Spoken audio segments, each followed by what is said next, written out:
Hey everyone, I'm back, and today we're going to be talking about Aquaman and the Lost Kingdom. And this movie came out in 2023, and it was at the end of the DCEU universe, the Zack Snyder stuff. And this movie is directed by James Wan.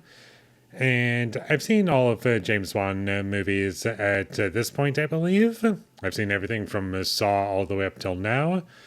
His movies I enjoy for the most part. I don't love every single thing that he does, but at the very least, you can tell it's a movie from him. You can tell that he leaves his print at the very least. But unfortunately, this was the one exception because this movie didn't really feel like a James Wan movie. It just didn't really feel like he cared. And this movie was pretty difficult for me to get through. I was kind of looking forward to it simply because it was only 2 hours at least. But man, does it feel way longer than that. Because this movie was really, really boring to me. Didn't like any of the characters. They're all very dull and uninteresting. And this movie had a couple of things that were okay. Like, I thought Jason Momoa was trying in this movie. You can definitely tell that he is putting effort on the screen to make an entertaining movie at the very least, whereas everyone else was just kind of phoning it in and just either waiting for their next paycheck or a lunch break. Like, I didn't really believe any of these characters. They're just not really characters, and they don't really have a character to play in this movie. It's like, how am I supposed to care about anything if nobody cares what they're doing? The visual effects in this movie didn't look all that great. There were times where it looked really, really bad. Like, no better than a video game, honestly, that would have came out 10 years ago.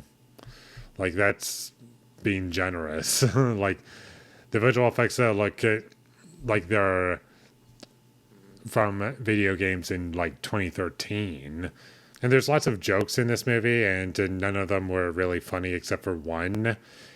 And that was Aquaman admitting to Ocean Master that he doesn't like being the king of Atlantis. Like, that was kind of funny. Like, he hates that job because they just won't let him do anything. And he's only saying king because he doesn't want them to attack the surface world and just keeping peace between everyone. And whenever he tries to introduce ideas, the council just shuts him down, saying, like, nope, not going to happen. There was a lot of bad dialogue in this movie. No character talked like a real human being. And some of it was straight up just cliche bad dialogue that didn't feel self aware at all. And the movie tried to be moderately self aware, but unfortunately, it's just not in service or anything. And the movie does take itself pretty seriously as a whole. So I can't even pass it off as, yeah, even though there's a lot of serious stuff in it and just a bunch of stuff that doesn't make any sense, and it's just kind of playing into tropes. At the very least, I can say it doesn't take itself too seriously and kind of knows what it is, but unfortunately, I can't even say that. The movie knows what it is, and it is taking itself very seriously. This movie kind of reminded me of Thor the Dark World in ways, where it's taking the villain from the previous movie and just making him a protagonist, kind of like a character to root for. But I guess the difference is here would be that he's not all that interesting, and they don't really do anything with him, which was kind of disappointing for me. Like, you could have done so many fun things, but you just chose not to. And this movie overall is just very forgettable. There's nothing really to take away from it, and it's just a really boring movie overall that you do not need to see.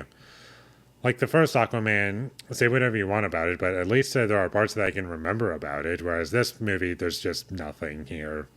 And that's about all I have to say about Aquaman and the Lost Kingdom. Very boring, very forgettable, never going to watch it again. It's just a huge waste of my time. So, with all that being said, I'm going to give Aquaman and the Lost Kingdom a 2 out of 10. Thank you for watching my videos. As always, if you enjoyed this review, be sure to leave a like and comment down below your thought of Aquaman and the Lost Kingdom, and my social media links, they will all be in the description, so follow me there. And last but not least, subscribe to be a part of Foley Nation, and I'll see you when I get my next review up, and that is going to be for August Osage County, if I pronounced that correctly, and never seen it before, but I'm looking forward to it. So look forward to that, but until I get that up, thank you for watching and have a great day.